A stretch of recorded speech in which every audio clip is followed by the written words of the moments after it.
Hello दोस्तों, राधे राधे। तो कैसे हो आप लोग? आई होप कि आप लोग अच्छे होंगे और अपना प्रिपरेशन अच्छे से कर रहे होंगे। तो आप लोग के लिए फिर से मैं एक वीडियो ला दिया हूँ। तो इस वीडियो में आप लोगों का स्वागत है। और अगर आप हमारे चैनल पर नए हैं तो प्लीज़ आपसे रिक्वेस्ट है, वीडियो पूरी देखें तभी अ, यहाँ से जाएं। ठीक, आप वीडियो पे क्लिक किए हैं तो थोड़ा सा देख लीजिए, समझ लीजिए कि वीडियो में आपको क्या सीखने को मिला, क्या पढ़ने को मिला, तभी पता चलेगा वीडियो में क्या चीज़ है और वीडियो आपके लिए कितना इम्पोर्टेंट हो जाएगा। तो ये जीके जीएस की वीडियो है। ठीक, जैसा कि आप लोग थंबनेल में सारी चीज़ देखे होंगे। बिहार के एग्जाम्स को टारगेट करके ये जीके जीएस का क्वेश्चन करवाया जा रहा है और उससे संबंधित इंपॉर्टेंट चीज़ें जो एग्जाम में बन सकते हैं, उन सारी चीज़ों को मैं आप लोगों को करवाऊंगा। ठीक, तो काफ़ी चीज़ें आप लोगों को सीखने को मिलेगा। ठीक ना? और मैं आप लोगों को मैं बता रहा हूँ, आज तक आप लोग ऐसे कहीं नहीं पढ़े होंगे। ठीक, आप लोग पूरी एक बार वीडियो देखिए, उसके बाद पता चल जाएगा। तो आज का पहला प्रश्न हम लोगों को, एक चीज़ आप लोग ध्यान रखिएगा, अगर आप हमारे चैनल पे नए हैं तो वीडियो देखिए और वीडियो पसंद है तो लाइक कर दीजिए और चैनल को भी सब्सक्राइब कर दीजिएगा। ठीक, चलिए ज़्यादा कुछ हम नहीं बोलेंगे, क्वेश्चन हम लोग करना स्टार्ट कर देते हैं। पहला क्वेश्चन हम लोगों का है, पहला क्वेश्चन, मगध की पहली राजधानी निम्नलिखित में से कौन सी थी? मगध की बताना है पहली राजधानी कौन सी थी? पाटलिपुत्र, गिरिब्रज या राजगिरी, वैशाली या फिर चंपा? तो ये क्वेश्चन तो इजी है, आप लोग कर लिए होंगे, मुझे पता है। तो इसका सही आंसर हो जाएगा गिरिब्रज या फिर राजगिरी। तो ये क्वेश्चन तक ही चीज़ें नहीं है, आगे जो आप लोग को देखने को मिलेगा काफ़ी इंपॉर्टेंट चीज़ें हैं। चलिए, तो अब हम लोग पूरा मगध साम्राज्य के बारे में हम लोग जानेंगे। ठीक ना? मगध साम्राज्य के बारे में पूरा हम लोग रिवीजन कर लेते हैं। देखिए, मगध की राजधानियाँ, पहले जो सबसे पहली बार राजधानी बनाई गई थी मगध की, वो राजगिरी थी, जिसे गिरिब्रज भी कहा जाता था। और ये दूसरी बार इसे वैशाली और फिर पाटलिपुत्रा को राजधानी बनाया गया। तो मगध की राजधानी ये 3 बार चेंज हुई थी। अब देखिए, बिंबिसार ने अंग को जीता था। आप सभी को पता होगा, बिंबिसार मगध साम्राज्य का शासक था। इसने अंग, जो 16 महाजनपदों में और भी जो महाजनपद थे, उन सारी महाजनपदों में से अंग को कौन जीता था? तो बिंबिसार। ध्यान रखिएगा, अंग बिंबिसार ने जीता था। शिशुनाग जो था, ये अवंती को जीता था। ठीक, और ये मगध में मिला लिया था, अवंती को जीतकर मगध में मिला लिया था। देखिए, लोहे की उपलब्धता, यानी कि जो मगध साम्राज्य था, आप सभी को पता होगा 16 महाजनपद थे, जिनमें से सबसे शक्तिशाली महाजनपद था महाजनपद।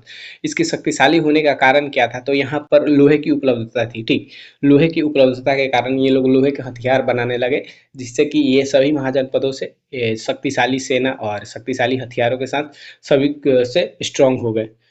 तो झारखंड के खानों में खानों से हथियार और कृषि औजार बनाना आसान हुआ। ठीक, कृषि भी यहाँ पर काफ़ी अच्छी थी, क्योंकि गंगा के ये संगम पर थे और सिंचाई का भी अच्छा व्यवस्था था। और गंगा के संगम के कारण ही ये लोग क्या होते थे कि ये लोग गंगा के संगम पे होने के कारण, गंगा और सोन के, क्या होता था कि ये बीच में पड़ जाते थे। इस वजह से किसी दूसरे देश में किसी दूसरे राज्य का यहाँ पर आक्रमण करना उतना आसान नहीं होता था। ठीक है, तो इस सारी चीज़ों के कारण मगध क्या था कि स्ट्रॉन्ग था। भौगोलिक सुरक्षा, राजगिरी पहाड़ियों से और पाटलिपुत्रा नदियों जैसे गंगा, सोन, गंडक से सुरक्षित था। जैसे मैंने बताया, ये नदियों से सुरक्षित था, चारों साइड से नदियों से घिरा हुआ था और पहाड़ियों से भी घिरा हुआ था। पहाड़ी पहाड़ी की वजह से ये घिरा हुआ था, तो अन्य राज्यों का यहाँ पर आक्रमण करना मुश्किल हो जाता था। उसके बाद हाथियों का प्रयोग, मगध युद्ध में हाथियों का उपयोग करने वाला पहला प्रमुख राज्य था। तो हाथियों का उपयोग करने वाला पहला प्रमुख राज्य कौन था? तो मगध। ध्यान रखिएगा, हाथियों का यूज करने वाला पहला प्रमुख राज्य कौन था? तो मगध था, ध्यान रखना है। चलिए, अब यहाँ के प्रमुख राजवंश देख लेते हैं। मगध साम्राज्य पर राजवंश, हर्यक वंश सबसे पहले यहाँ पर राज करता है, जो कि इसके संस्थापक होते हैं बिम्बिसार। ठीक, सबसे पहले जो मगध साम्राज्य पर राज करने वाला वंश है वो हर्यक वंश है, जिसके संस्थापक बिम्बिसार। और इसके काल पूछेगा तो हो जाएगा 544 से लेकर 412 ईसा पूर्व। ईसा पूर्व आयोग के आप लोग समझ पा रहे होंगे, ईसा पूर्व और ईसवी में क्या अंतर होता है। जैसे आप लोग यहाँ पर देखिए, 544 से लेकर 412, यानी कि ज़्यादा से कम यहाँ पर हो रहा है। तो ईसवी पूर्व में ऐसा ही होता है, और ईसवी में पूछेगा तो वो नॉर्मली जैसा होता है वैसा रहता है। इसकी राजधानी जो थी हर्यक वंश के टाइम पे, मगध की राजधानी राजगिरी थी। और उसके बाद हर्यक वंश के ही एक शासक था अजातशत्रु। हर्यक वंश का शासक था अजातशत्रु। उसने पहली बौद्ध संगीति करवाई थी। पहली बौद्ध संगीति पूछेगा कौन करवाया था, तो अजातशत्रु ने करवाया था। और उदयन ने पाटलिपुत्र शहर बसाया था। जो उदयन था ये भी हर्यक वंश के शासक था। तो ये पाटलिपुत्र शहर को बसाया था कौन, तो उदयन। तो ये सारे क्वेश्चन बनते हैं कि प्रथम बौद्ध संगीति कौन करवाया था। ओहो, पहली बौद्ध संगीति अजातशत्रु और पाटलिपुत्र शहर उदयन ने बसाया था। और उदयन ने ही पाटलिपुत्र को भी राजधानी बनाया था। शिशुनाग, शिशुनाग वंश, हर्यक वंश के बाद शिशुनाग वंश क्या होता है कि मगध पर स्थापना कर देता है अपना वंश, जिसकी स्थापना करता है शिशुनाग। शिशुनाग वंश का स्थापना कौन करता है, शिशुनाग। और इसकी काल कुछ देखे तो हो जाएगा 412 से लेकर 344 ईसा पूर्व। शिशुनाग वंश राज करते हैं 412 से लेकर 344 ईसा पूर्व तक। कालाशोक के समय दूसरी बौद्ध संगीति हुई। जो कालाशोक था ये शिशुनाग वंश के शासक था, और इसी के समय क्या हुआ था, तो दूसरी बौद्ध संगीति हुआ था। आप लोग ध्यान रखिए, पहली बौद्ध संगीति अजातशत्रु के काल में हुआ था और दूसरी बौद्ध संगीति कालाशोक के काल में हुआ था। उसके बाद नंद वंश, मगध साम्राज्य पर नंद वंश का शासन आ जाता है, जो कि 344 से लेकर 322 ईस्वी पूर्व तक ये लोग शासन करते हैं। और इसके संस्थापक जो होता है महापदनंद। नंद वंश के संस्थापक कौन होता है, तो महापदनंद। तो उसने क्या एकराट की उपाधि पूछेगा कि एकराट की उपाधि किसने धारण किया था, तो महापदनंद ने। एकराट की उपाधि महापदनंद ने धारण किया था। उसके बाद अंतिम शासक पूछ लेता है कि नंद वंश का अंतिम शासक कौन है, तो घनानंद। ध्यान रखिएगा, घनानंद। और ये जो घनानंद था इसी के टाइम पर सिकंदर ने भारत पर ये आक्रमण करने आया था। ठीक, भारत पर आक्रमण करने सिकंदर जो आया था ये घनानंद के शासनकाल में आया था। ठीक, तो उसके बाद मौर्य वंश का स्थापना हो जाता है। ठीक, मौर्य वंश का स्थापना आप लोग ये कहानी सुने होंगे और या पढ़े होंगे कि जो घनानंद थे, जैसे कि कौटिल्य, सिकंदर जब आक्रमण करने वाला था तो कौटिल्य जो जाते हैं कहाँ, तो घनानंद के पास कि सिकंदर आक्रमण करने वाला है, उसके लिए कुछ नीति बनाई जाए। तो ऐसा चीज वहां पर करने गए तो घनानंद ने कौटिल्य को क्या किया कि अपमान करके राज दरबार से भगा दिया। तो कौटिल्य ने चंद्रगुप्त मौर्य के मदद से घनानंद की शासन को समाप्त किया, यानी कि नंद वंश के शासन को समाप्त किया और चंद्रगुप्त मौर्य का स्थापना करवा दिया। ठीक, चंद्रगुप्त मौर्य के सहायता से। ठीक, तो चंद्रगुप्त मौर्य ने मौर्य वंश की स्थापना किया। और इस सबसे महान शासक अशोक। आप लोग ध्यान रखिएगा, पूछेगा कि मौर्य वंश के सबसे महान शासक कौन था, तो अशोक था। सबसे महान शासक अशोक था। तो इतनी सारी चीजें आप लोग को मगध साम्राज्य से जो था और जो इम्पोर्टेंट था, ये सारी चीजें पूछी जाती है और बार बार पूछी जाती है, तो आप लोग ध्यान रखिएगा। चलिए दूसरे क्वेश्चन पे आते हैं हम लोग। तो दूसरा क्वेश्चन है हम लोगों का कि कर्ण वंश का वह शासक कौन था जिसने देवभूति की हत्या कर सत्ता हथियाई थी। यानी कि कर्ण वंश का वह शासक कौन था जिसने कि देवभूति का हत्या करके वो अपना क्या हुआ था कि कर्ण वंश की स्थापना किया था। तो ऑप्शन ए है वासुदेव, ऑप्शन बी है भूमिमित्र, ऑप्शन सी है नारायण और ऑप्शन डी है सुशर्मा। तो आप लोग को पता होगा कि कर्ण के शासक कौन था। तो ये जो संस्थापक यहाँ पर बताना है, संस्थापक कर्ण के संस्थापक जो था ये वासुदेव था। ठीक ना, कर्ण के संस्थापक जो था ये वासुदेव था। आइए कर्ण से संबंधित इंपॉर्टेंट चीजें देख लेते हैं जो कि एग्जाम में पूछे जाते हैं। जैसे कि संस्थापक पूछेगा तो संस्थापक कौन हो जाएगा, वासुदेव। 73 ईसा पूर्व में इसने कर्णवंश की स्थापना किया था। 73 ईसा पूर्व में वासुदेव ने कर्णवंश की स्थापना किया था। अंतिम शासक इसका कौन था, सुशर्मन। अंतिम शासक में ध्यान रखिएगा, इंपॉर्टेंट हो जाता है। कर्णवंश का अंतिम शासक कौन हो जाएगा, सुशर्मन। ठीक, ये 28 ईसा पूर्व में ये शासन करता है, इसका समाप्त हो जाता है। ठीक, और उसके बाद राजधानी, कर्णवंश की राजधानी पूछेगा तो हो जाएगा पाटलिपुत्र। कर्णवंश की राजधानी पाटलिपुत्र। और ये धर्म, ये ब्राह्मण यानी कि वैदिक धर्म को मानने वाले लोग थे। कर्णवंश के लोग जो थे ये ब्राह्मण यानी कि वैदिक धर्म मानने वाले लोग थे। इस कुल शासन मात्र 45 वर्ष का रहा। ये लोग 45 वर्ष तक ये कहाँ पर, तो मगध साम्राज्य पर ये राज्य करते हैं। इनके राजाओं का क्रम देखें तो इनके 4 राजा हुए। वासुदेव, ये शुंग वंश के अंतिम राजा देवभूति की हत्या कर सत्ता पाई थी। यानी कि जो ये देवभूति था ये शुंग वंश के शासक था। ठीक ना, शुंग वंश के अंतिम शासक था। इसी की हत्या करके वासुदेव ने कर्ण वंश की स्थापना करी थी। उसके बाद भूमिमित्र इसके नाम से ही सिक्के पंचाल क्षेत्र में से मिले थे। तो भूमि मित्र के नाम से सिक्के पंचाल क्षेत्र में मिले थे। ये चीज ध्यान रखिएगा, पंचाल क्षेत्र में जो सिक्के मिले थे वो किसके नाम पर मिले थे? तो भूमि मित्र, जो कि कर्ण वंश के शासक था। उसके बाद नारायण, नारायण तीसरा शासक था। नारायण तीसरा शासक था। सुशर्मन अंतिम शासक था जिसने सतवाहनों ने हराया। ठीक, सुशर्मन को कौन हराता है? तो सतवाहनों ने हराता है। ठीक, और उसके बाद सतवाहन वंश की स्थापना हो जाती है। सत्ता परिवर्तन, यह वंश मौर्यों और शुंगों के बाद आया था। तो जाहिर सी बात है, मौर्य और शुंग के बाद आया था। शुंग के जो अंतिम शासक देवहूति था उसके हत्या करके कौन? तो वासुदेव ने कर्ण वंश की स्थापना किया था। साम्राज्य, इनका प्रभाव मगध और मध्य भारत के सीमित क्षेत्रों तक ही रहा। यानी कि ये लोग अपने राज्य में मगध का क्षेत्र का विस्तार नहीं कर पाए थे। इनका जो प्रभाव रहा मगध और मध्य भारत के क्षेत्र में ही रहा। अंत, सतवाहन वंश के संस्थापक सिमुक ने सुशर्मन को मारकर कर्ण वंश समाप्त किया था। ठीक, तो सतवाहन वंश के कौन था? तो सिमुक जो था ये सुशर्मन को मारकर, जो कर्ण वंश का अंतिम शासक था, क्या कर देता है? तो ये सतवाहन वंश का स्थापना कर देता है। तो ये चीज आप लोग ध्यान रखिएगा। चलिए नेक्स्ट क्वेश्चन पे आते हैं हम लोग। तो नेक्स्ट क्वेश्चन है हम लोगों का, पहला क्वेश्चन है, मौर्य दरबार में यूनानी राजदूत के रूप में आने वाले मेगास्थनीज को किसने भेजा था? मौर्य दरबार में जो यूनानी राजदूत आया था जिसका नाम था मेगास्थनीज, वो किसने उसको भेजा था? ऑप्शन ए है सिकंदर, ऑप्शन बी है सेल्यूकस निकेटर, ऑप्शन सी है डेरियस और ऑप्शन डी है एंटियोकस। तो मेगास्थनीज को भेजने वाला कौन था? जो यूनानी राजदूत था। तो इसका सही आंसर हो जाएगा सेल्यूकस निकेटर। ठीक ना, सेल्यूकस निकेटर जो था ये मेगास्थनीज को भारत भेजा था। मेगास्थनीज को भारत भेजा था। तो आइए हम लोग थोड़ा सा सभी क्या बोलते हैं विदेशी यात्री को देख लेते हैं। ठीक ना, विदेशी यात्री से काफी प्रश्न बनते हैं, तो विदेशी यात्री को ही हम लोग देख लेते हैं। जैसे कि यूनानी के यात्री जो थे मेगास्थनीज पूछेगा कहाँ के यात्री था? तो यूनान का था।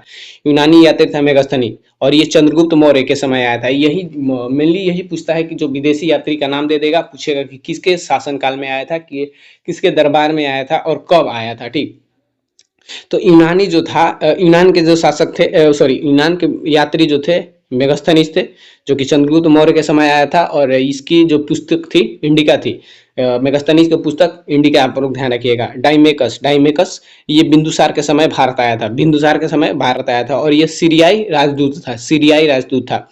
डायोनिसियस जो कि सम्राट अशोक के समय भारत आया था।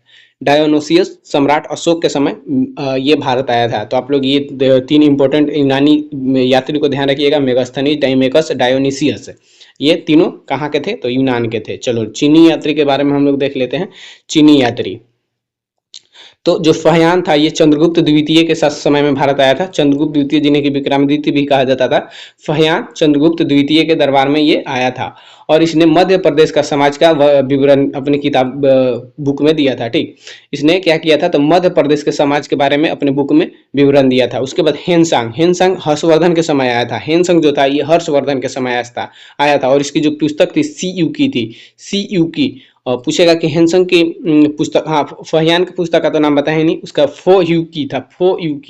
ठीक ना, उसमें मध्य प्रदेश के साम्राज्य का विवरण मिलता है। और जो हेनसंग था ये हर्षवर्धन के समय आया था, और इसकी पुस्तक का नाम था सी यू की। इसकी पुस्तक का क्या नाम था? तो सी यू की, और इसको यात्रियों का राजकुमार कहा जाता था। ध्यान रखिएगा, हेनसंग को क्या कहा जाता था? तो यात्रियों का राजकुमार कहा जाता था। ये इंपॉर्टेंट क्वेश्चन है, ये पूछता है कि यात्रियों का राजकुमार किसे कहा जाता है? तो हेनसंग को। इत सिंह भी ये चीनी यात्री था, जो कि 7वीं सदी में आया था। 7वीं सदी में आया था, और इसने नालंदा विश्वविद्यालय का विवरण यानी कि अपने बुक में ये देता है और बताता है। ठीक, ये नालंदा विश्वविद्यालय के बारे में बताता है। कौन? तो इत सिंह ये नालंदा विश्वविद्यालय का पूरा ब्यौरा लेता है और सारी जानकारी वो हासिल करता है। ठीक, इत सिंह ध्यान रखिएगा। ये कब आया था? तो 7वीं सदी में आया था। अब आइए मध्यकालीन जो यात्री थे, मध्यकालीन यानी कि मध्यकालीन भारत में जब ये विदेशी यात्री आए थे उनका देख लेते हैं। अलबरूनी जो था ये मोहम्मद गजनवी के साथ भारत आया था। मोहम्मद गजनवी आप लोग जानते होंगे। तो ये अलबरूनी जो था ये मोहम्मद गजनवी के साथ भारत आया था, और इसकी पुस्तक जो था ये किताबुल हिंद था। किताबुल हिंद किसकी रचना थी? तो ये अलबरूनी की थी। अलबरूनी किसके साथ आया था? तो मोहम्मद गजनवी के साथ आया था। अलबरूनी मोहम्मद गजनवी के साथ आया था। इसका पुस्तक किताबुल हिंद है। इब्न बतूता मोरक्को से आया था। ये मोरक्को यात्री है। इब्न बतूता ये मोरक्को से आया था, और यह मोहम्मद बिन तुगलक के समय ये भारत आया था। मोहम्मद बिन तुगलक के समय क्या हुआ था कि ये भारत आया था और इसकी पुस्तक जो है रेहला है, रेहला पुस्तक, ध्यान रखिएगा, इब्न बतूता का रेहला पुस्तक और रेहला। मार्को पोलो एक इटली का यात्री था और ये पांड्य साम्राज्य जो कि दक्षिण भारत में था, पांड्य साम्राज्य वहां पर आया था। ठीक, पांड्य साम्राज्य में आया था कौन? तो मार्को पोलो, यह इटली का यात्री था, इटली। अब्दुल रजाक इंपॉर्टेंट हो जाता है, ये विजयनगर साम्राज्य में आया था देवराय द्वितीय के समय। विजयनगर साम्राज्य में आया था देवराय द्वितीय के समय। कौन? तो अब्दुल रजाक पूछता है कि अब्दुल रजाक किसके शासनकाल में आया था? तो देवराय द्वितीय, ध्यान रखिएगा, देवराय द्वितीय। अब देखते हैं यूरोपीय, ठीक ना, यूरोपीय यात्री जो थे हॉकिंस और थॉमस रो ये जहांगीर के दरबार में आए थे। ठीक, हॉकिंस और थॉमस रो ये जहांगीर के दरबार में आए थे और ये अंग्रेज थे। ठीक, अंग्रेज थे, ध्यान रखिएगा, अंग्रेज थे। उसके बाद बर्नियर जो था ये शाहजहां और औरंगजेब, वर्नियर जो था शाहजहां और औरंगजेब के समय ये भारत आया था और यह एक फ्रांसीसी डॉक्टर था। उसके बाद मनुची से जो था ये औरंगजेब के समय भारत आया था और इतावली लेखक, यह एक इतावली लेखक था। इतावली लेखक कौन था? तो मनुची था। इतावली लेखक कौन था? मनुची। तो ध्यान रखिएगा, भारत आने वाला प्रथम ये अंग्रेज कौन था? तो हॉकिंस और थॉमस रो। चलिए नेक्स्ट क्वेश्चन पे आते हैं हम लोग। तो पहला ये 4 नंबर सवाल है हम लोगों का कि दिल्ली सल्तनत में किस शासक ने रैयत ए अल्लाह की उपाधि धारण की थी? दिल्ली सल्तनत के किस शासक ने रैयत ए अल्लाह की उपाधि धारण की थी? ऑप्शन ए है खिज्र खां, ऑप्शन बी है बहलोल लोदी, ऑप्शन सी है इल्तुतमिश, ऑप्शन डी है गयासुद्दीन तुगलक। तो दिल्ली सल्तनत में जो रैयत ए अल्लाह की उपाधि धारण करने वाला शासक था उसका नाम था खिज्र खां। ठीक, उसका नाम था खिज्र खां। चलिए, ये खिज्र खां जो था ये सैयद वंश के शासक था। खिज्र खां सैयद वंश के शासक था। चलिए सैयद वंश के बारे में हम लोग जान लेते हैं क्योंकि सैयद वंश से काफी प्रश्न बनते हैं, ठीक ना। तो सैयद वंश जो था इसके संस्थापक जो था खिज्र खां था। ठीक, खिज्र खां, सैयद वंश के संस्थापक खिज्र खां था। दिल्ली सल्तनत पर ये लोग राज करते थे जो कि 1414 से लेकर 1451 तक इन लोगों ने शासन किया था। 1414 से लेकर 1451 तक इन लोगों ने शासन किया था और दिल्ली सल्तनत का चौथा वंश था। ठीक, दिल्ली सल्तनत पर ये चौथा वंश था। तुगलक वंश के बाद ये वंश शासन किया था। विशेषता, यह दिल्ली सल्तनत का एकमात्र शिया वंश था। शिया वंश पूछेगा कि शिया वंश के शासक कौन थे? तो सैयद वंश ये शिया वंश के थे। शिया वंश, ध्यान रखिए, शिया वंश के थे। शासनकाल इन लोगों का कुल 37 वर्ष का शासनकाल रहा। कुल 37 वर्ष का इन लोगों का शासनकाल रहा था।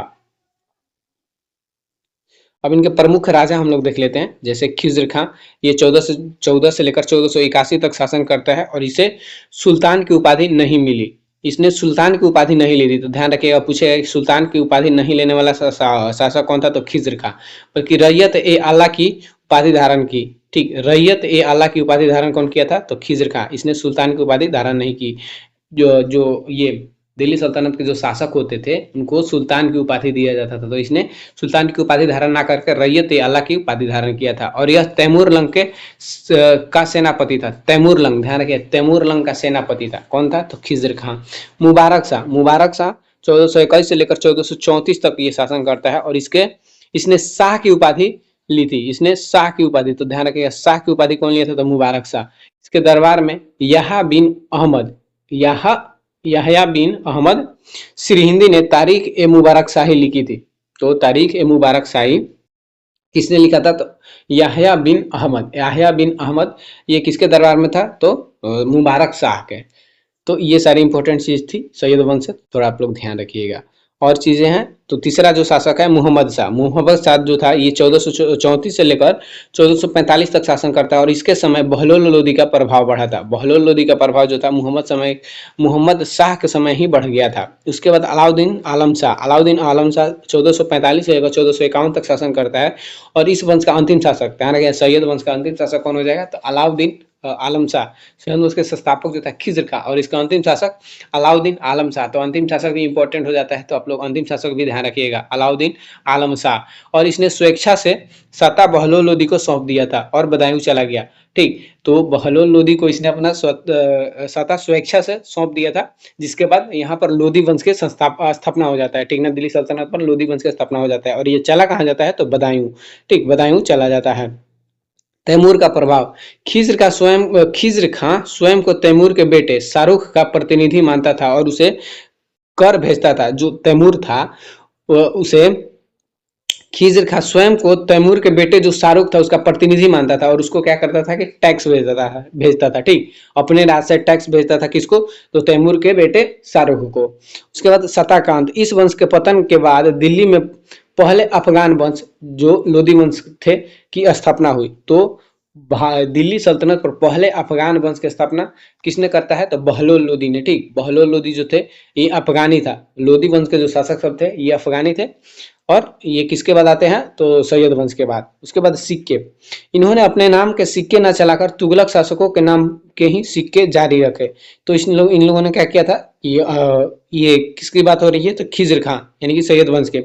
इन लोगों ने अपने नाम के सिक्के न चलाकर तुगलक वंश जो इनके पहले का राजा शासक थे तुगलक वंश के, तो उनके टाइम पे जो तुगलक वंश के टाइम पे जो सिक्के चल रहे थे उसी सिक्के को अपने ये शासन काल में भी चलवाए, बल्कि अपने नाम का सिक्के नहीं चलवाए थे।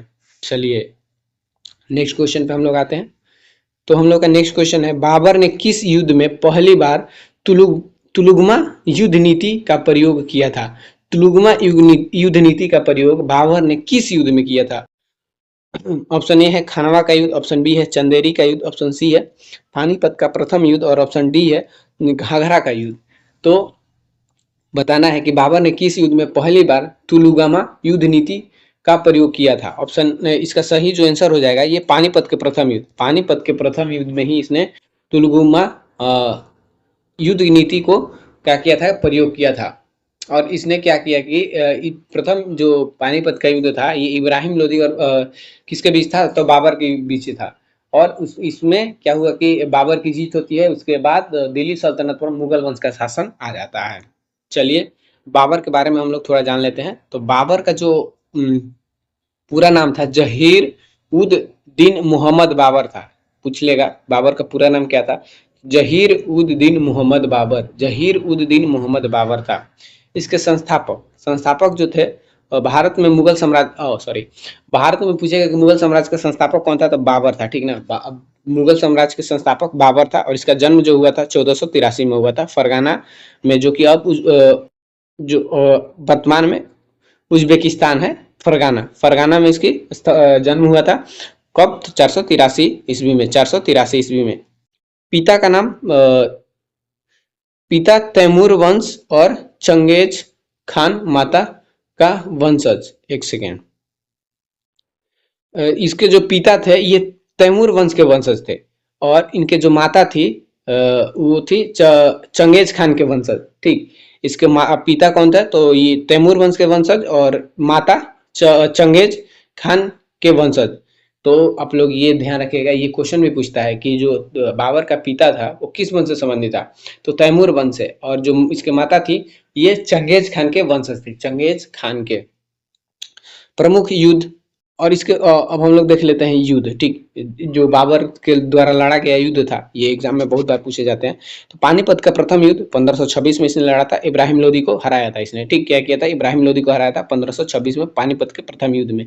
और भारत में पहली बार तोप खाने और तुलुगमा पद्धति का प्रयोग इसी ने किया था। तोप खाने का प्रयोग भारत में पहली बार कौन किया था? तो बाबर ने ही किया था। और तुलुगमा पद्धति का भी प्रयोग किया था। खनवा का युद्ध ये लड़ता है कब? तो 1527 में राणा सांगा को हराया था। खनवा के युद्ध में बाबर ने राणा सांगा को हराया था और इसी युद्ध में जिहाद का नारा दिया और गाजी का उपाधि ली। जिहाद का नारा किस युद्ध में दिया था? तो खनवा के युद्ध में। ठीक, ध्यान रखिए, खनवा के युद्ध में। और क्या किया कि गाजी की उपाधि धारण की। उसके बाद चंदेरी का युद्ध 1528 में लड़ा था इसने। चंदेरी का युद्ध 1528 में। और मेदिनी राय को हराया था 1528 के चंदेरी के युद्ध में। घघरा का युद्ध ये लड़ा था 1529 में। अफगानों मोहम्मद लोदी को हराया था। घघरा का युद्ध में ये मोहम्मद लोदी को हराया था। ठीक, जो अफगानी थे इनको हराया था। और यह जल और थल दोनों पर लड़ा गया ये पहला युद्ध था। जल और थल पर लड़ा गया ये पहला युद्ध था। कौन? तो घाघरा का युद्ध। तो मेन किसके बीच हुआ था और कब हुआ था, ये भी ध्यान रखना है। तो पानीपत का प्रथम युद्ध 1526, उसके बाद खनवा का युद्ध 1527, चंदेरी का युद्ध 1528, घाघरा का युद्ध 1529। तो ये लगातार इसके द्वारा लड़ा गया युद्ध था 1526, 27, 28, 29। ठीक, सबसे पहले पानीपत का प्रथम, उसके बाद खनवा, चंदेरी, घाघरा। ठीक, ध्यान रखिएगा आप लोग। चलिए नेक्स्ट क्वेश्चन हम लोग का आता है, साबरमती आश्रम में दांडी तक की दूरी तय करने में गांधी जी और उनके अनुयायियों को कितने दिन लगे थे।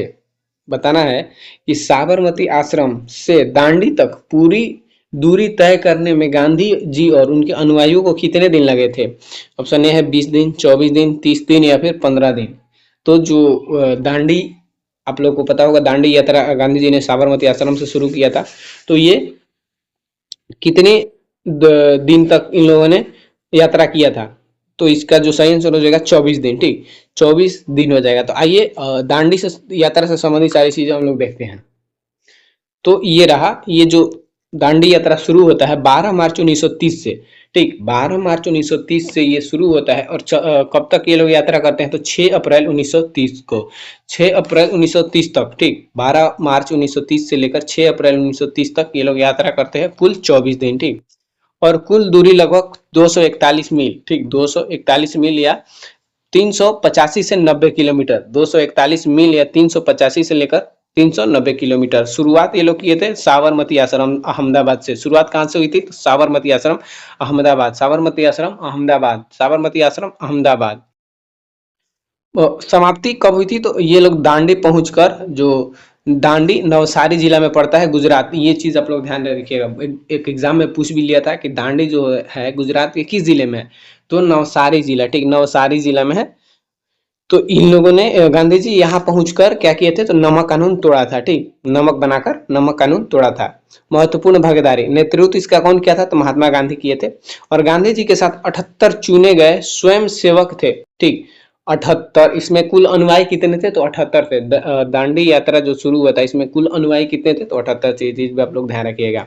अमेरिकी पत्रकार बेब मिलर इस मार्च के दौरान गांधी जी के साथ थे। अमेरिकी पत्रकार जो बेब मिलर थे, ये किसके साथ थे, तो इसी दौरान गांधी जी के साथ थे, इस मार्च के दौरान। ठीक, अब देखिए प्रमुख घटनाएं और इसके प्रभाव क्या हुए। तो उद्देश्य, ब्रिटिश सरकार के नमक कानून को तोड़ना। इसका मार्च का क्या उद्देश्य था, तो ब्रिटिश सरकार के नमक कानून को तोड़ना, नमक कानून को तोड़ना। और 6 अप्रैल 1930 को गांधी जी ने दांडी पहुंचकर मुट्ठी भर नमक बनाकर कानून तोड़ा था। ठीक, कब, 6 अप्रैल 1930 को। सविनय अवज्ञा आंदोलन, दांडी मार्च के समापन के साथ ही पूरे भारत में सविनय अवज्ञा आंदोलन की शुरुआत हो गई। ठीक, क्या हुआ कि दांडी मार्च के समापन के साथ ही पूरे भारत में क्या हुआ, सविनय अवज्ञा आंदोलन की शुरुआत हुई थी। तो ध्यान रखिएगा, नमक कानून तोड़ने के बाद गांधी जी ने पूछ लेता है कि कौन आंदोलन शुरू किए थे, तो सविनय अवज्ञा आंदोलन। अब देखिए, सुभाष चंद्र बोस ने गांधी जी को इस मार्च की तुलना नेपोलियन के पेरिस मार्च और मुसोलिनी के रोम मार्च से की थी। तो सुभाष चंद्र बोस ने गांधी जी के इस मार्च की तुलना किससे की थी, तो नेपोलियन के पेरिस मार्च और मुसोलिनी के रोम मार्च से की थी। कौन किया था, तो सुभाष चंद्र बोस ने। ये चीज आप लोग ध्यान रखिएगा, सुभाष चंद्र बोस। तमिलनाडु में नेतृत्व, सी राजगोपालचारी ने तिरुचिरापल्ली से वेदारण्यम तक मार्च किया था। तमिलनाडु में सी राजगोपालचारी ने क्या किया था, तो तिरुचिरापल्ली से लेकर वेदारण्यम तक मार्च किया था। उसके बाद मालाबार केरल में नेतृत्व के केलप्पन ने कलिकट से पय्यानूर तक मार्च किया था। मालाबार केरल से कौन नेतृत्व किया था, तो के केलप्पन, और ये कालीकट से लेकर पय्यानूर तक यात्रा किया था। सी राजगोपालचारी कहां से कहां तक, तिरुचिरापल्ली से लेकर वेदारण्यम तक। ठीक, तो ये चीज आप लोग ध्यान रखिएगा। तो ये सारी चीजें इंपॉर्टेंट है, तो आप लोग थोड़ा ध्यान रखिए और अच्छे से उसको दिमाग में बैठा लीजिए। नेक्स्ट क्वेश्चन है, 1916 के लखनऊ अधिवेशन में कांग्रेस और मुस्लिम लीग के बीच समझौता कराने में मुख्य भूमिका किसकी थी। 1916 में लखनऊ अधिवेशन में जो कांग्रेस और मुस्लिम लीग के बीच समझौता कराने में मुख्य भूमिका किसकी थी। ऑप्शन ए है क्या? तो मदन मोहन मालवीय ऑप्शन बी है, बाल गंगाधर तिलक और एनी बेसेंट, मोहम्मद अली जिन्ना, गोपाल कृष्ण गोखले। तो इसका जो सही आंसर हो जाएगा बाल गंगाधर तिलक और एनी बेसेंट। तो क्या क्वेश्चन है, कांग्रेस और मुस्लिम लीग के बीच समझौता कराने का मुख्य भूमिका किसको जाता है? तो बाल गंगाधर तिलक और एनी बेसेंट को, बाल गंगाधर तिलक और एनी बेसेंट को। तो आइए लखनऊ अधिवेशन के बारे में हम लोग जान लेते हैं, क्योंकि लखनऊ अधिवेशन से काफी प्रश्न बनते हैं, तो उसको हम लोग अच्छे से जानेंगे। लखनऊ अधिवेशन तो 1916 में ये हुआ था, और इसके अध्यक्ष जो थे अंबिका चरण मजूमदार, मेन यहाँ पर अध्यक्ष आप लोग ध्यान रखिएगा।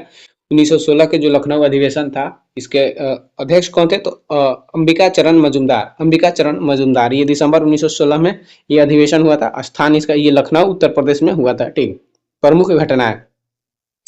तो कांग्रेस पुनर्मिलन 1907 में जो सूरत अधिवेशन में विभाजित हुए नरम दल और गरम दल, इस अधिवेशन में फिर से एक हुए। आप लोगों को पता होगा 1907 में क्या हुआ था, कांग्रेस विभाजन हुआ था, जो कि कांग्रेस के विभाजन के दौरान कांग्रेस जो था ये गरम दल और नरम दल में विभाजन हो गया था। ठीक, तो ये लोग फिर से एक होते हैं कब? तो 1916 के लखनऊ अधिवेशन में। ठीक, और इसमें एनी बेसेंट और बाल गंगाधर तिलक ने महत्वपूर्ण भूमिका निभाई थी। लखनऊ समझौता भारतीय राष्ट्रीय कांग्रेस और मुस्लिम लीग के बीच एक ऐतिहासिक समझौता हुआ। दोनों दलों ने सरकार के सामने संयुक्त राजनीतिक मांगे रखने का निर्णय लिया।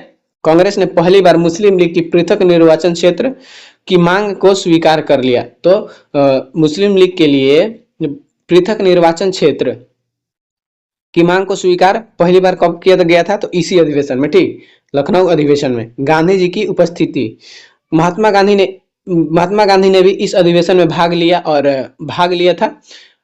इसी दौरान बिहार के किसान नेता राजकुमार शुक्ल ने गांधी जी से मिलकर उन्हें चंपारण आने की निमंत्रण दिया था। तो ध्यान रखिएगा, जो चंपारण सत्याग्रह के लिए गांधी जी बिहार आए थे, तो इसी क्या होता है कि अधिवेशन में, लखनऊ अधिवेशन में राजकुमार शुक्ल ने उनको बिहार आने के लिए आमंत्रित किया था। ठीक, तो ये चीज आप लोग ध्यान रखिएगा। तो देख रहे हैं लखनऊ अधिवेशन से कितनी सारी क्वेश्चन बनता है, और सभी इंपॉर्टेंट जितना भी इसमें दिया हुआ है ना, सभी क्वेश्चन पूछे गए हैं और पूछे जाते हैं। इस अधिवेशन ने हिंदू मुस्लिम एकता और कांग्रेस के भीतर एकता का संदेश दिया। ठीक, तो इस आप लोग पता होगा, ये जैसे कि हम लोग पढ़े भी, हिंदू और मुस्लिम का भी एकता इसमें देखा गया, और कांग्रेस जो विभाजन हुए थे वो लोग भी एक हुए। ब्रिटिश सरकार पर संवैधानिक सुधारों के लिए दबाव बनाने हेतु यह एक मील का पत्थर साबित हुआ। ठीक, ब्रिटिश सरकार पर संवैधानिक सुधारों के लिए दबाव बनाने हेतु यह एक मील का पत्थर भी साबित हुआ। चलिए नेक्स्ट क्वेश्चन हम लोगों का है 1942 में भारत छोड़ो आंदोलन के समय भारत का वायसराय कौन था? 1942 के भारत छोड़ो आंदोलन के समय भारत का वायसराय कौन था, बताना है। वेवेल, लिन लिथिगो, माउंटबेटन या फिर विलिंगटन। भारत छोड़ो आंदोलन के समय भारत का वायसराय कौन था? तो जो भारत के वायसराय था भारत छोड़ो आंदोलन के समय, ये लिन लिथिगो था। ठीक, लिन लिथिगो था। चलिए भारत छोड़ो आंदोलन के बारे में हम लोग जान लेते हैं। तो देखिए, भारत छोड़ो आंदोलन की शुरुआत कब हुई थी? तो 8 अगस्त 1942 में को। ठीक, 8 अगस्त 1942 को कहां से हुई थी? तो ग्वालियर टैंक मैदान, बॉम्बे से। ग्वालियर टैंक मैदान, पूछेगा कि भारत छोड़ो आंदोलन की शुरुआत कहां से हुई थी? तो ग्वालियर टैंक मैदान, बॉम्बे से हुआ था। इसी में करो या मरो का नारा गांधी जी द्वारा दिया गया था। डू और डाई का नारा भारत छोड़ो आंदोलन में किसके द्वारा दिया गया था? तो गांधी जी द्वारा दिया गया था। आप लोग ध्यान रखिएगा। स्लोगन भारत छोड़ो, इसे यूसुफ मेहर अली ने गढ़ा था। जो भारत छोड़ो स्लोगन था, इसको कौन गढ़ा था? तो यूसुफ मेहर अली ने गढ़ा था भारत छोड़ो स्लोगन को। तत्कालीन कारण क्रिप्स मिशन 1942 की विफलता। तत्कालीन कारण क्या था? तो क्रिप्स मिशन 1942 की विफलता। पूछेगा कि 1800 क्या बोलते हैं कि 1900 भारत छोड़ो आंदोलन का तत्कालिक कारण क्या हो जाएगा? तो क्रिप्स मिशन का विफलता। वायसराय, इस समय वायसराय कौन था? तो लिन लिथिगो था। वायसराय कौन था? तो लिन लिथिगो था। अब देखिए, अब इसमें क्या होता है, ऑपरेशन जीरो आवर। 9 अगस्त की सुबह ब्रिटिश सरकार ने सभी बड़े नेताओं जैसे गांधी जी, नेहरू, पटेल को गिरफ्तार कर लिया। ऑपरेशन जीरो आवर के तहत 9 अगस्त को सुबह ही ब्रिटिश सरकार ने सभी बड़े नेता जो ये इसके नेतृत्व कर रहे थे, जैसे गांधी जी, नेहरू, पटेल, इन सब की गिरफ्तारी कर लिया। नजरबंदी स्थल महात्मा गांधी को आगा खां पैलेस में पुणे में रखा था।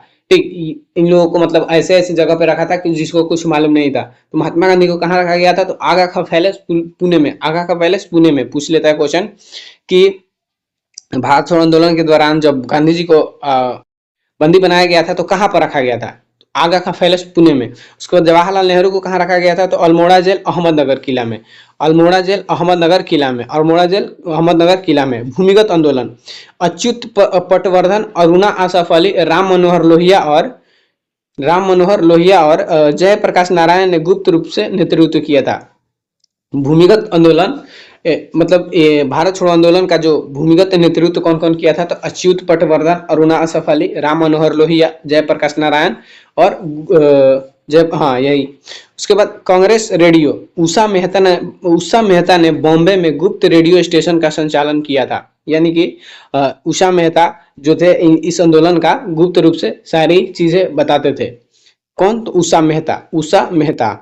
विरोध, मुस्लिम लीग, हिंदू महासभा और कम्युनिस्ट पार्टी ऑफ इंडिया ने इस आंदोलन का समर्थन नहीं किया था। तो पूछेगा कि भारत छोड़ो आंदोलन का समर्थन कौन कौन नहीं किया था? तो मुस्लिम लीग, हिंदू महासभा और कम्युनिस्ट पार्टी ऑफ इंडिया इस आंदोलन का समर्थन नहीं किया था। अरुणा आसफ अली, इन्हें 1942 के आंदोलन का नायिका कहा जाता है।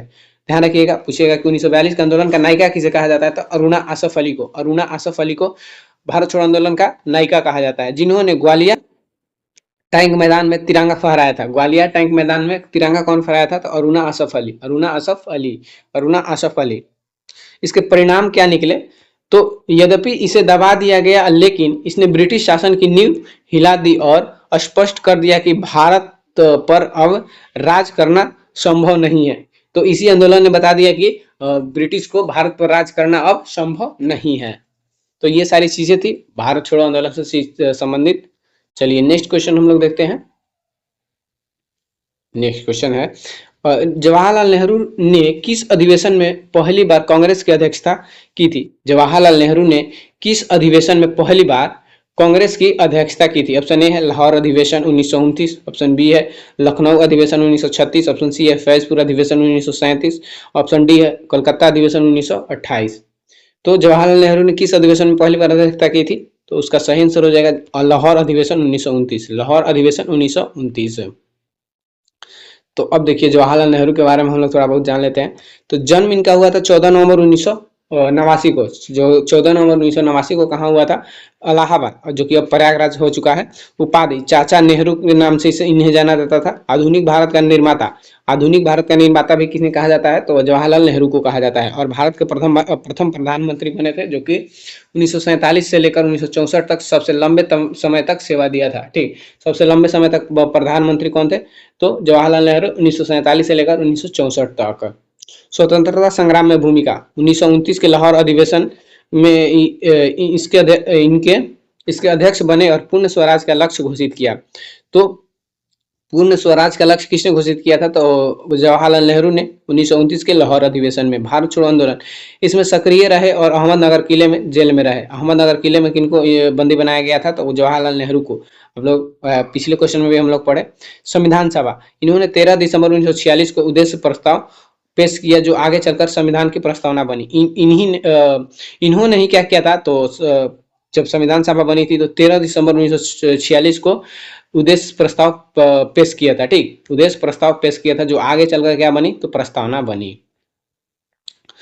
प्रधानमंत्री के रूप में ये क्या कार्य किए? तो पंचवर्षीय योजना, पहली पंचवर्षीय योजना 1951 में भारत में नियोजन की शुरुआत हुई।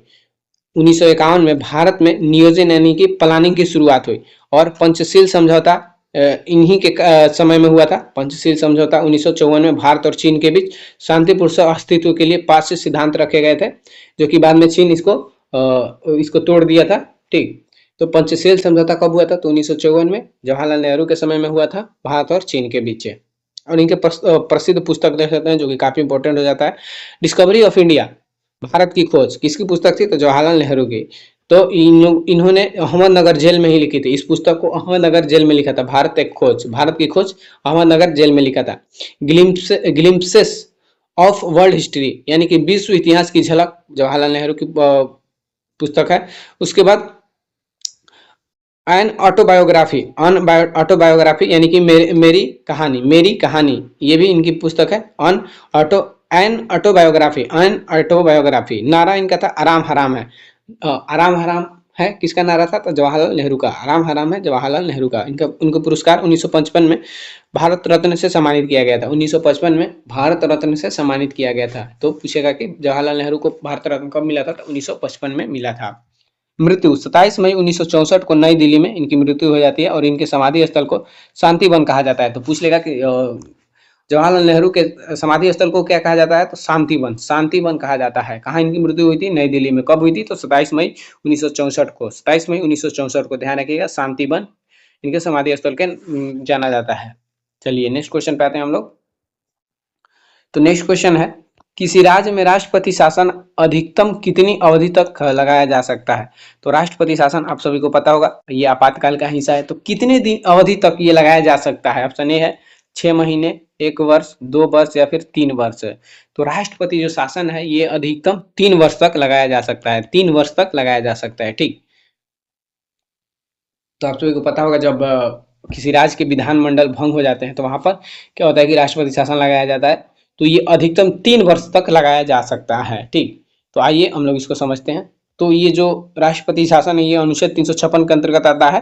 ठीक, जब किसी राज्य के शासन संविधान के प्रावधानों के अनुसार नहीं चलाया जा सकता, संवैधानिक तंत्र की विफलता, तो राष्ट्रपति शासन लगाया जाता है। ठीक, क्या बोल रहा है? तो जब किसी राज्य की शासन संविधान के प्रावधानों के अनुसार नहीं चलाया जा सकता, यानी कि संवैधानिक तंत्र विफल हो जाता है, तो राष्ट्रपति शासन लगाया जाता है। संसदीय स्वीकृति, घोषणा के 2 महीने के भीतर संसद के दोनों सदनों यानी कि लोकसभा और राज्यसभा द्वारा साधारण बहुमत से अनुमोदित होना अनिवार्य है।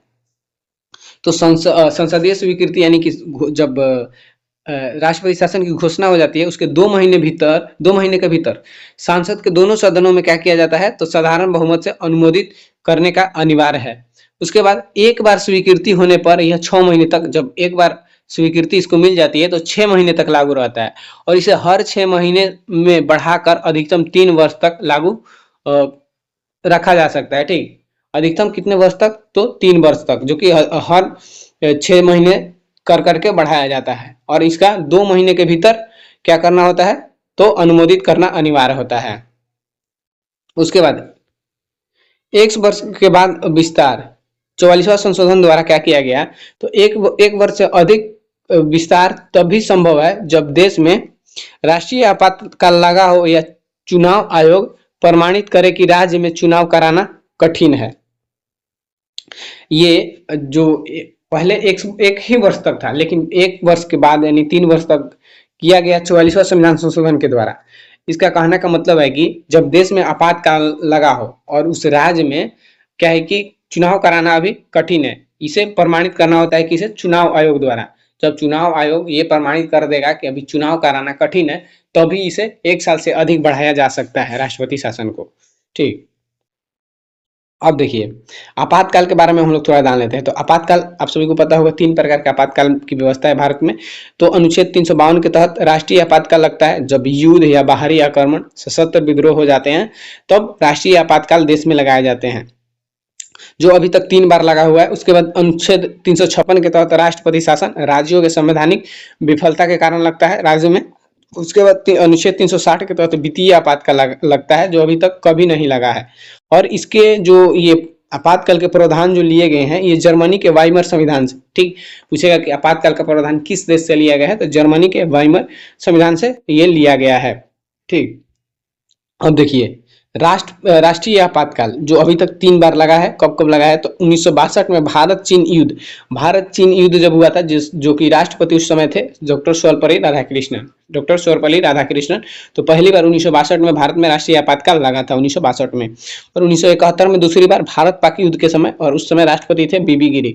दूसरी बार कब लगा था? तो भारत पाक युद्ध के समय 1971 में, उस समय राष्ट्रपति बीबी गिरी थे। और तीसरी बार 1975 में आंतरिक अशांति के आधार पर राष्ट्रपति फखरुद्दीन अली अहमद और पीएम इंदिरा गांधी थे।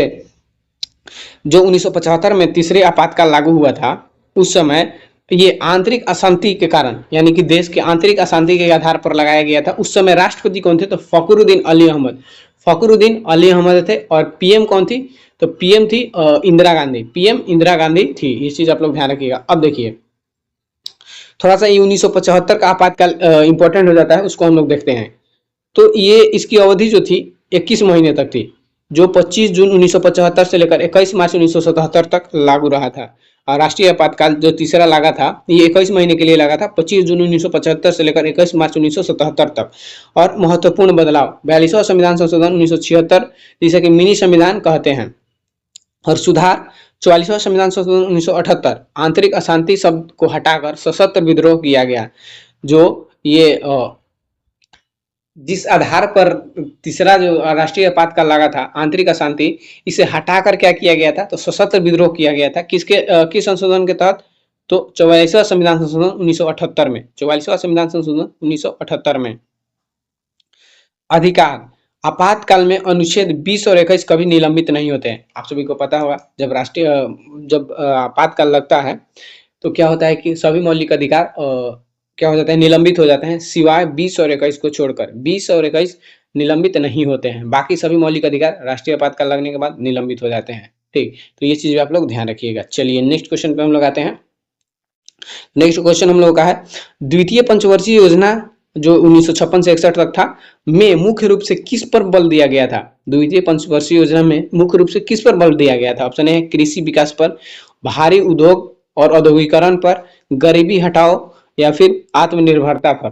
तो द्वितीय पंचवर्षीय योजना मुख्य रूप से किस पर बल दिया गया था? तो इसका सही आंसर हो जाएगा भारी उद्योग और औद्योगिकरण पर। ठीक, भारी उद्योग और औद्योगिकरण पर।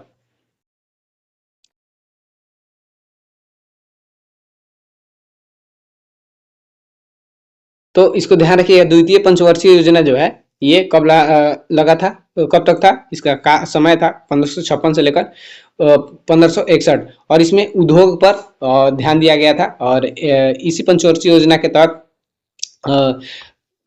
जो ये राउरकेला स्टील प्लांट स्थापित किए गए थे, झारखंड में बोकारो स्टील प्लांट स्थापित किए गए थे। उसके बाद उड़ीसा में राउरकेला स्टील प्लांट को स्थापित किया गया था द्वितीय पंचवर्षीय योजना के तहत ही। और क्या हुआ था कि ये महानलोबिस मॉडल पर आधारित था। द्वितीय पंचवर्षीय योजना महानलोबिस मॉडल पर आधारित है। तो ये चीज आप लोग द्वितीय पंचवर्षीय योजना से संबंधित याद रखिएगा। चलिए हम लोग का नेक्स्ट क्वेश्चन है निम्नलिखित में से कौन सी आर्थिक गतिविधि तृतीय क्षेत्र का हिस्सा है? निम्नलिखित में से कौन सी आर्थिक गतिविधि तृतीय क्षेत्र का हिस्सा है? ऑप्शन ए है मत्स्य पालन, कपड़ा बुनना, संचार और परिवहन, लोहे का निष्कर्षण। तो आप लोग को पता होगा अभी अभी तक तो 5 सेक्टर यानी कि क्षेत्र है, लेकिन महत्वपूर्ण 3 जो है प्राथमिक, द्वितीय और तृतीय। तो प्राथमिक में क्या होता है? जो प्राकृतिक रूप से हम लोग प्राप्त करते हैं उसे क्या कहा जाता है? प्राथमिक क्षेत्र के अंतर्गत आता है। और जो प्राथमिक क्षेत्र से जो वस्तुएं प्राप्त किए जाते हैं उसके द्वारा जो वस्तुओं का निर्माण होता है द्वितीय क्षेत्र के अंतर्गत आता है। और जो वस्तु का निर्माण होता है फिर उससे सर्विस किया जाता है, यानी कि लोगों तक पहुंचाया जाता है। तो वो क्या होता है कि तीसरे सेक्टर यानी कि तृतीय क्षेत्र के अंतर्गत आता है। तो इसमें जो संचार एवं परिवहन, जिस चीज से लोगों की सेवा मिलती है, ठीक, संचार से मान लो संचार का मतलब क्या होता है? आप जो फोन यूज करते हो, फोन से इधर उधर बातें करते हो, तो इस चीज से क्या होता है कि लोगों को सेवा मिलता है। उसके बाद परिवहन से भी आप कहीं जाते हैं तो जाने के लिए बस, ट्रेन, ये सारी चीजें, तो उससे लोगों को सेवा दी जाती है। तो सेवा क्षेत्र, तृतीय क्षेत्र को सेवा क्षेत्र ही कहा जाता है। तो ध्यान रखिएगा, संचार परिवहन जो हो जाएगा ये तृतीय क्षेत्र के अंतर्गत आता है। वैसे ही जो मत्स्य पालन ये प्राथमिक क्षेत्र के अंतर्गत आता है। अब देखिए, ओहो यहाँ पे गड़बड़ हो गया।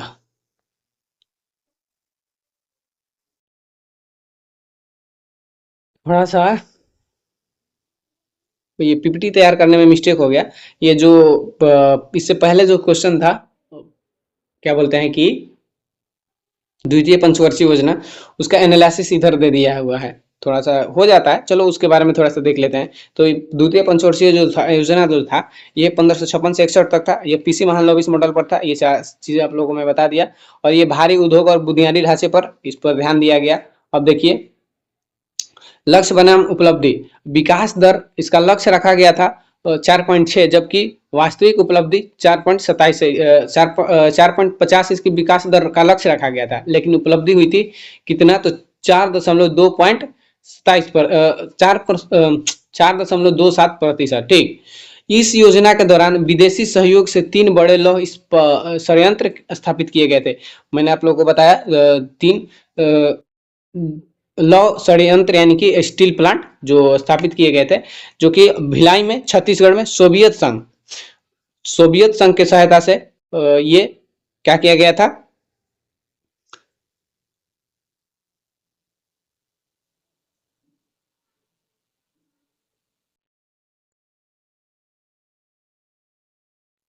सोवियत संघ रूस के सहयोग से भिलाई में, उसके बाद दुर्गापुर ब्रिटेन के सहयोग से, राउरकेला उड़ीसा में पश्चिमी जर्मनी के सहयोग से।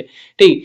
तो छत्तीसगढ़ में क्या हुआ था, सोवियत संघ के मदद से क्या हुआ था, ये स्टील प्लांट का स्थापना किया गया था। दुर्गापुर जो पश्चिम बंगाल में, ये ब्रिटेन के सहयोग से, और राउरकेला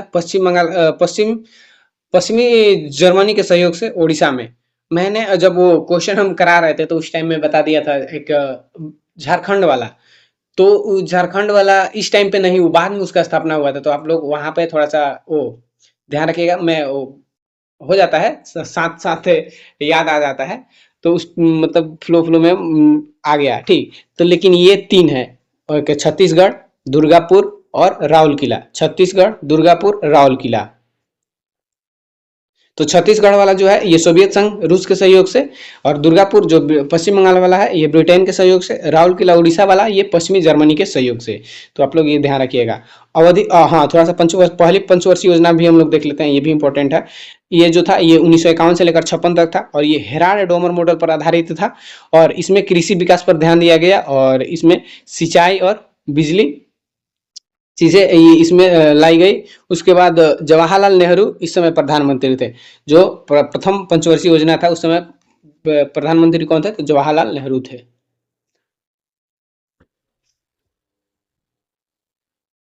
नेक्स्ट क्वेश्चन है, बिहार के रोहतास जिले में स्थित प्रसिद्ध जलप्रपात कौन सा है? बिहार के रोहतास जिले में स्थित प्रसिद्ध जलप्रपात कौन सा है? काकोलत, धुआं कुंड, तेलहर या फिर मंझर कुंड? तो बिहार के रोहतास जिले में जो प्रसिद्ध जलप्रपात है वो है धुआं कुंड। ठीक, धुआं कुंड है। अब देखिए बिहार का प्रमुख हम लोग जलप्रपात देख लेते हैं। ठीक, जो एग्जाम में पूछे जाते हैं, क्योंकि हम लोग बिहार के एग्जाम को टारगेट कर रहे हैं, तो बिहार के जीके और मतलब बिहार की हिस्ट्री और जियोग्राफी को ध्यान रखना चाहिए।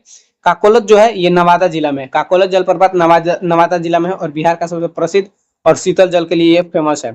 उसके बाद तेलहर कुंड कैमूर जिला में है, दुर्गावती नदी के पास।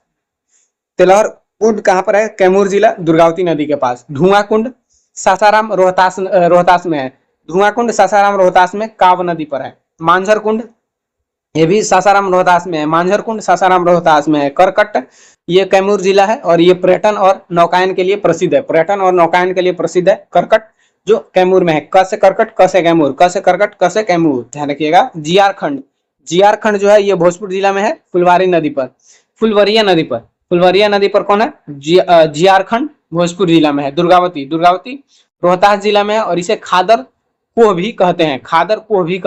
रोहतास जिला में है कौन? तो दुर्गावती, इसे खादर को भी कहते हैं। चलिए नेक्स्ट क्वेश्चन है हम लोग का, बिहार की सीमा उत्तर में किस देश के साथ साझा होती है? बिहार की सीमा उत्तर में किस देश के साथ साझा होती है? भूटान, बांग्लादेश, नेपाल या फिर चीन? तो जाहिर सी बात है नेपाल के साथ। उत्तर में नेपाल है बिहार के, तो नेपाल के साथ सीमा साझा करती है। अब देखिए हम लोग नेपाल से लगे जिले, मेनली जिले पूछ लेते हैं। नेपाल से लगे जिले कौन है? अब पहला है पश्चिमी चंपारण, पूर्वी चंपारण, सीहोर। हाँ, यहाँ पर क्वेश्चन में दिया रहता है सीहोर और सीतामढ़ी। यहाँ पर ध्यान रखना, जो सीहोर और सीतामढ़ी है दोनों पास में ही है। तो जो सीहोर है ये नेपाल से नहीं लगता, लेकिन यहाँ पर सीतामढ़ी लगता है। ठीक, तो पश्चिमी चंपारण, पूर्वी चंपारण, सीतामढ़ी, मधुबनी, सुपौल। पश्चिमी चंपारण, पूर्वी चंपारण, सीतामढ़ी, मधुबनी, सुपौल। उसके बाद अररिया किशनगंज, अररिया किशनगंज। तो कुल 7 जिले जो हैं ये नेपाल से लगते हैं। 7 जिले नेपाल से लगते हैं। कौन कौन है? तो एक बार फिर से बोलो। पश्चिमी चंपारण, पूर्वी चंपारण, सीतामढ़ी, मधुबनी, सुपौल। पश्चिमी चंपारण, पूर्वी चंपारण, सीतामढ़ी, मधुबनी, सुपौल। उसके बाद अररिया और किशनगंज, अररिया और किशनगंज, कुल 7 जिले लगते हैं। और सबसे अधिक सीमा की लंबाई, हाँ सीमा की लंबाई 726, नेपाल के साथ बिहार 726 किलोमीटर की सीमा साझा करता है। और सबसे लंबी सीमा जो है ये पश्चिमी चंपारण साझा करता है। पश्चिमी चंपारण जिला नेपाल के साथ सबसे अधिक सीमा साझा करता है। सबसे पूर्वी जिला किशनगंज, बिहार का सबसे पूर्वी जिला किशनगंज है। और यह नेपाल और पश्चिम बंगाल दोनों से लगता है। नेपाल और पश्चिम बंगाल दोनों से लगता है। कौन? तो किशनगंज, किशनगंज ये बिहार का सबसे पूर्वी जिला है।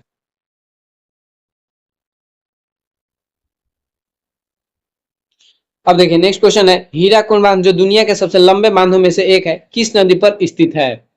हीराकुंड बांध किस नदी पर स्थित है? ऑप्शन ए है नर्मदा, ऑप्शन बी है महानदी, ऑप्शन सी है कृष्णा, ऑप्शन डी है गोदावरी। तो हीराकुंड बांध जो ये उड़ीसा में है, तो आप सभी को पता होगा उड़ीसा में जो नदी है वो महानदी है। और इसको उड़ीसा का शोक भी कहा जाता है, महानदी को उड़ीसा का शोक भी कहा जाता है। तो ये महानदी पर है। चलिए अब देखिए, सबसे ऊंचा बांध जो है टिहरी बांध उत्तराखंड में है। भारत का सबसे ऊंचा बांध टिहरी बांध उत्तराखंड, ये किस नदी पर है? तो भागीरथी नदी पर। सबसे लंबा बांध हीराकुंड बांध, ये उड़ीसा में है महानदी पर। सबसे लंबा बांध हीराकुंड बांध उड़ीसा महानदी पर। सबसे पुराना बांध कल्लानाई बांध तमिलनाडु कावेरी नदी पर। और ये चोल काल, ये बांध जो है ये चोल काल में बनाया गया था। कलानाई बांध चोल काल में ही बनाया गया था। सबसे ऊंचा गुरुत्वीय त्वरण गुरुत्वीय बांध, सबसे ऊंचा गुरुत्वीय बांध कौन है? तो भाखड़ा नागल बांध हिमाचल और पंजाब में, हिमाचल और पंजाब में है।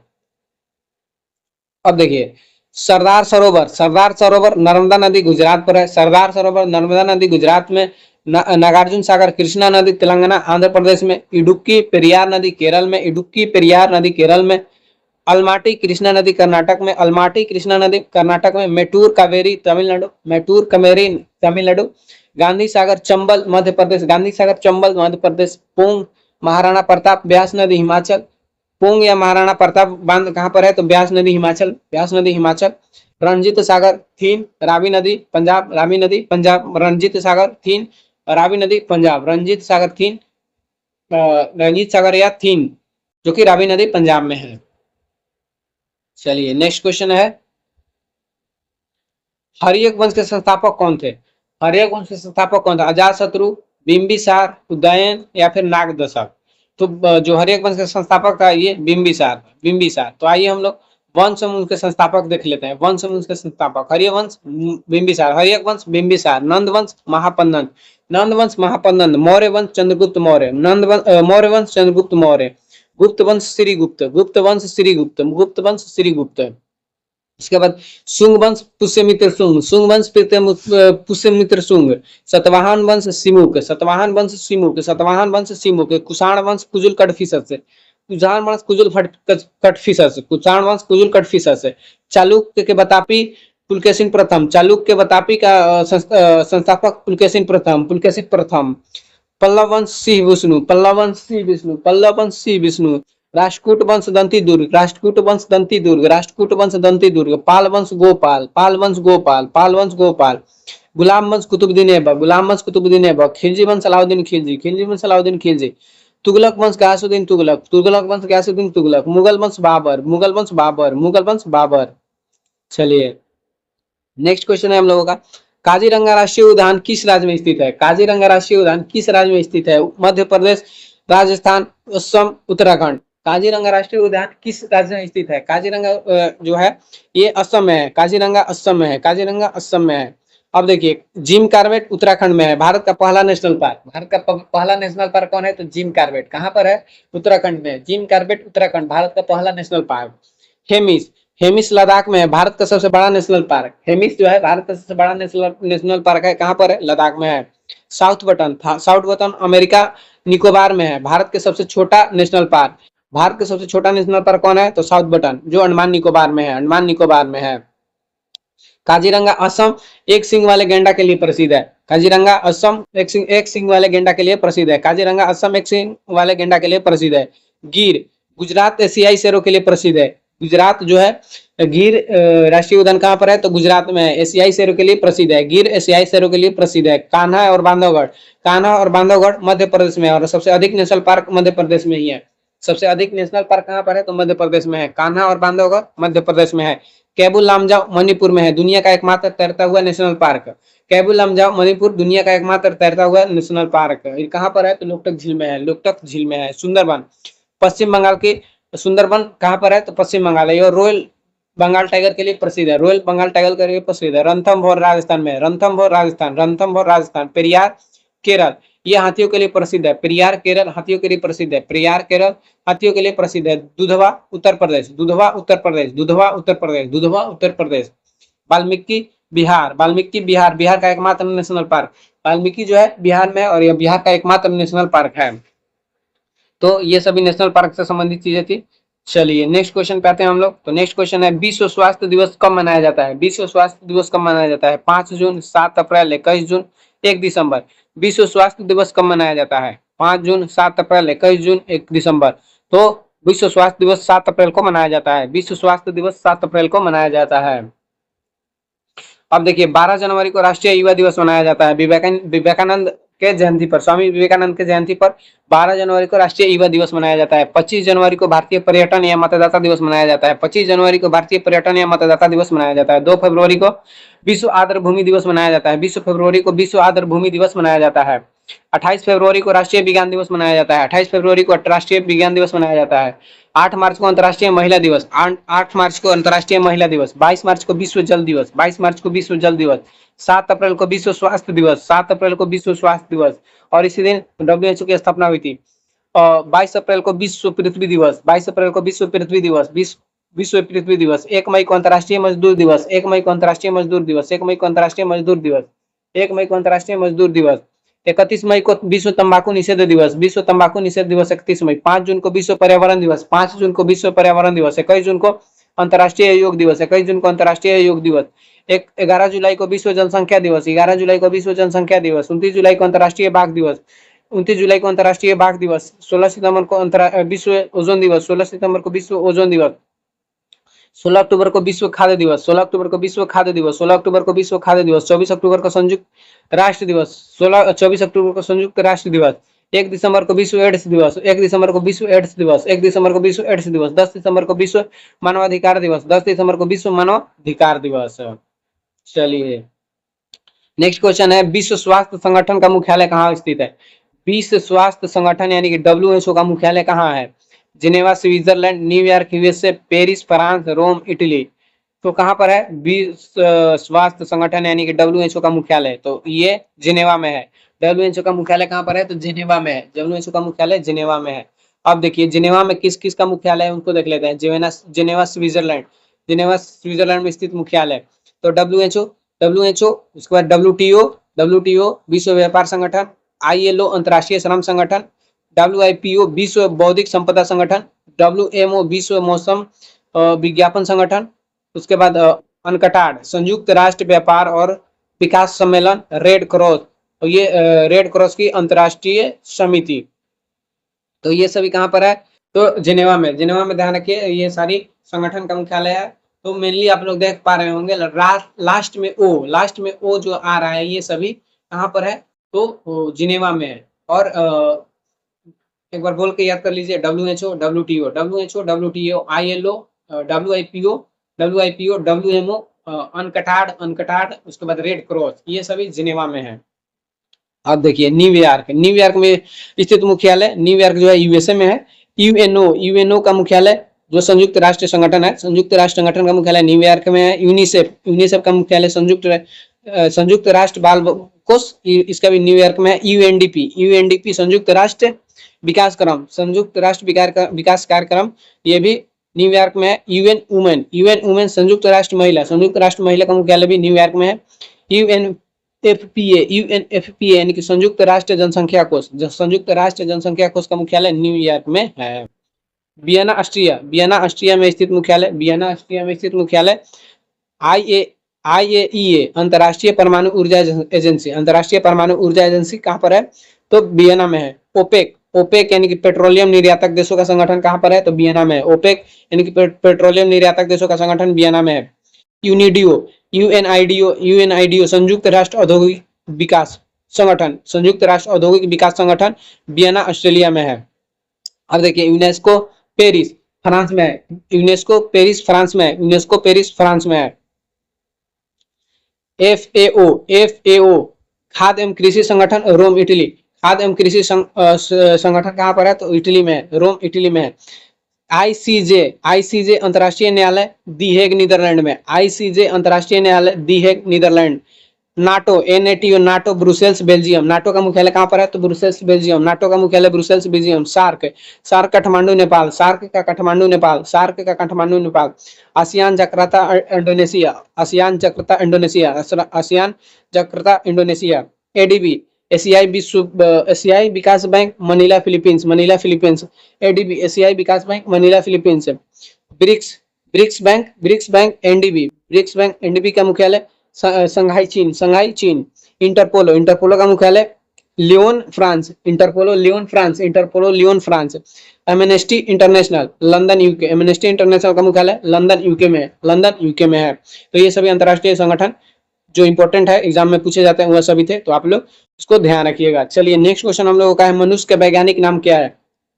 मनुष्य का वैज्ञानिक नाम क्या है? ऑप्शन ए है Panthera leo, Rana tigrina. Option C है होमोसेपियंस। ऑप्शन डी है फेलिस डोमेस्टिका। तो मनुष्य का वैज्ञानिक नाम क्या है? तो इसका सही आंसर हो जाएगा होमोसेपियंस। मनुष्य का वैज्ञानिक नाम होमोसेपियंस। तो आइए हम लोग वैज्ञानिक नाम देख लेते हैं। तो मानव और जंतु यानी कि मनुष्य का होमोसेपियंस, मेढक का राना टिग्रीना मेढक का। बिल्ली फेलिस डोमेस्टिका। बिल्ली का फेलिस डोमेस्टिका। कुत्ता का कैनिस फेमिलियर्स। कुत्ता का कैनिस फेमिलियर्स। गाय का बॉस इंडिकस। गाय का बॉस इंडिकस। मक्खी का मस्का डोमेस्टिका। मक्खी का मस्का डोमेस्टिका। शेर का पैंथेरा लियो। बाघ का पैंथेरा टेग्रिस। मोर का पोबो क्रिस्टेटस। आम का मैंगिफेरा इंडिका। धान का ओरिजा सेटिवा। गेहूं का ट्रिटिकम एस्टिवम। मटर का पीसम सेटिवम। सरसों का ब्रासिका कैम्पेस्टरीज। ब्रासिका कैम्पस्टरीज। सरसों का क्या हो जाएगा? ब्रासिका कैम्पस्टरीज। चना का सीसर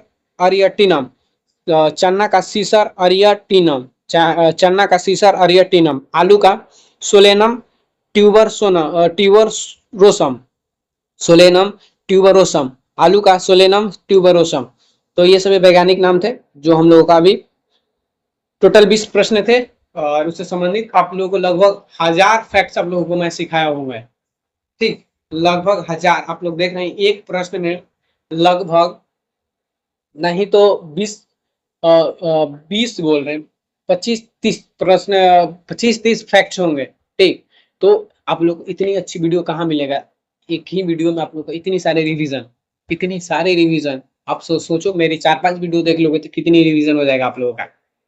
तो अभी तक आप लोग वीडियो पसंद नहीं है तो वीडियो को लाइक कर दो, चैनल को सब्सक्राइब कर दो और कमेंट में अपना राय जरूर देना। वीडियो अच्छी लगी बुरी लगी आप लोग कुछ तो बताना। ठीक, चलिए मिलते हैं नेक्स्ट वीडियो में, तब तक के लिए अपना ध्यान रखिए और अच्छे से पढ़ाई करते रहिए और जल्दी से सिलेक्शन लीजिए।